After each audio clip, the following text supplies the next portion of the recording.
even I have a loose understanding of this because I've never coded myself. And I've never, I have a bit of an understanding about code in general. It's not something I learned in school or college. My loose understanding is that Ethereum, as compared to Bitcoin, is a stronger real world product.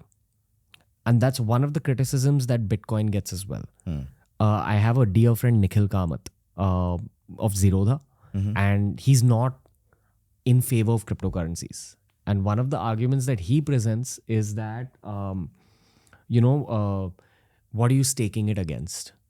Especially when it comes to Bitcoin. When we go back to that 2010 phase, it was a bunch of guys in Silicon Valley who said that, hey, this is a great concept. I'm going to buy it. Hey, bro, you buy it. Hey, bro, you buy it as well. Right. And a lot of powerful, intelligent people in Silicon Valley just bought Bitcoin, and that's how it gained its initial value. Now, that's not the story of Ethereum. Ethereum was the next big chapter in the cryptocurrency story, in my eyes. Please correct me if I'm wrong. Yeah, I think I would say Bitcoin's birth, Ethereum's birth, and Solana's birth were the three biggest catalysts for crypto moving forward in the last 12 years. Say if you had to explain it to your great grandparents, how would you explain Ethereum to them? What Bitcoin did was it made a protocol that's open that anyone can use that is going to work for an asset called Bitcoin, which is like digital gold. And what Vitalik envisioned and pulled off is the idea that you can build, let's just start with this. It doesn't have to be one asset. It doesn't have to be one, digital gold. Anybody can create an asset, and it can be a ledger for many assets, right? So the idea of a general purpose ledger for assets that anybody can create was a brand new concept.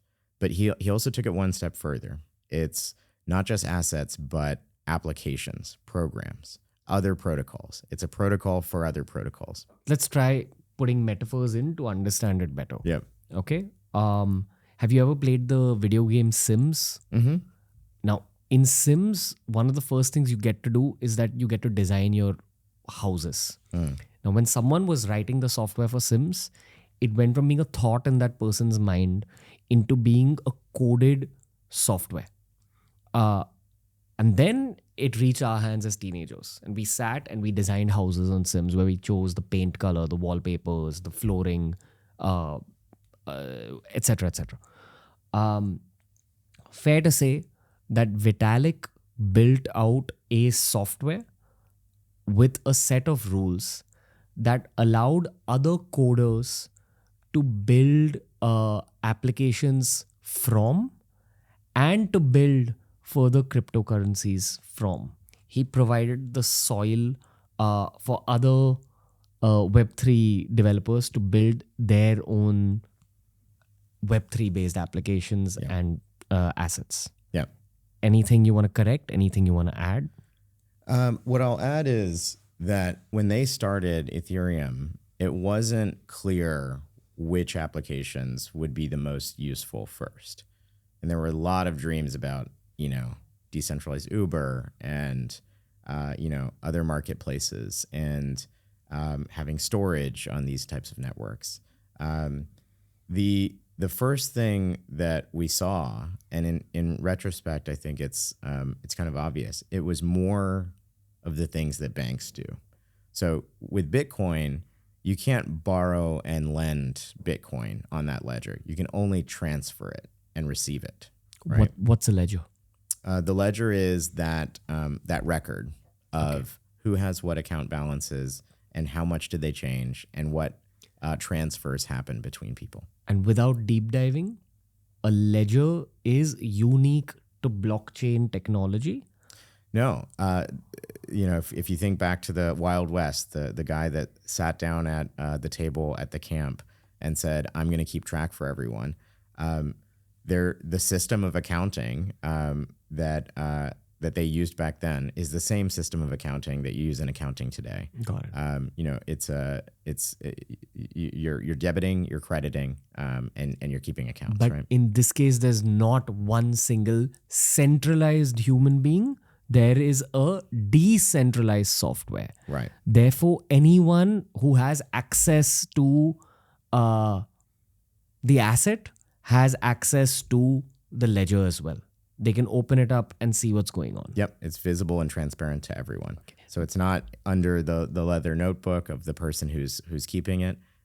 Anybody can see the entire ledger. You can't go look at everyone else's information in Facebook. Right. And in fact, Facebook decides what you can and can't see, and what they give you control over other people seeing or not seeing. Right. Getting back to the narrative. You were talking about ledgers and you were explaining Ethereum and what was in Vitalik's head. Please go on. Yep. So this is where it does get really complicated for most people. But the idea that you can have a decentralized version of a ledger for not just Bitcoin, not just many assets, but also for other banking products like borrowing and lending. So you can create a peer-to-peer lending marketplace, or for, things like transferring other assets that are not just, coins and tokens, real estate, let's say the title to a car, right? Or that you can create, let's say, a version of Facebook on a ledger that nobody owns. So there's an example of this called Farcaster.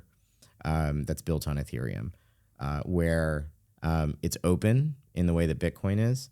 It's it's something that the rules can't be changed very easily the way that Bitcoin is, but it's a product that you can use like Facebook. It's very early, but Ethereum was the first platform that said we can launch programs that nobody can control or censor. What Solana did was, when we looked at why weren't people using Ethereum or Bitcoin, the first thing that everyone said was it's really slow. So we haven't talked about this at all yet, right?